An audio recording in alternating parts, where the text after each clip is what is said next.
شخص کو اللہ نے قرآن جیسی دولت دی ہو اور پھر بھی کبھی اس کے دل میں یہ خیال آئے کہ اللہ نے اپنے کسی اور بندے کو کوئی زیادہ بڑی نعمت دی ہے، اس نے قرآن کی ناقدری کی۔ کسی ملینئر کو دیکھ کر، بلینئر کو دیکھ کر، کسی کا بہت بڑا محل دیکھ کر اگر تمہارے دل میں یہ خیال آیا کہ یہ دولت بڑی ہے اس دولت سے جو تمہارے پاس ہے قرآن کی، تو تم قرآن کی قدر و قیمت سے واقف ہو۔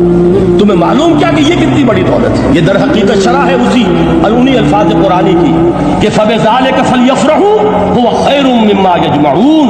جو کچھ دنیا جمع کرتی ہے، جن کو قیمتی اشیاء سمجھ کر لوگ جمع کرتے ہیں، ان سے کہیں بڑھ کر قیمتی یہ قرآن ہے۔ اللہ تعالیٰ نے فرمایا سورہ رعد میں ان اللہ لا یغیر ما بقوم حتی یغیروا ما بانفسہم، کسی قوم کی حالت اللہ نہیں بدلتا جب تک کہ وہ اپنے اندر اپنے نفس کی حالت کو نہیں بدلیں گے۔ پہلے اندر اپنے آپ کو بدلو، گھروں میں شرعی پردہ نافذ کرو، شرعی پردہ، یہ رواجی پردہ نہیں، شرعی پردہ۔ پوچھئے علماء سے کس کس سے پردہ ہے، کس کس کے سامنے عورت آ سکتی ہے بغیر حجاب کے، کون ہے محرم، پوچھئے۔ اور چیزیں بھی پوچھتے یہ بھی پوچھئے نا ان سے، پھر اس پر عمل کیجئے۔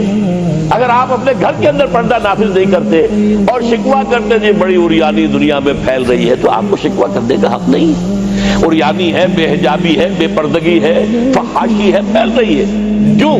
ہم نے خود اپنے گھروں سے پردہ نکال دیا۔ جس کے بعد دو پیسے آ گئے، سب سے پہلا کام یہ کیا کہ برقع اتار دیا۔ معلوم ہوا کہ یہ تو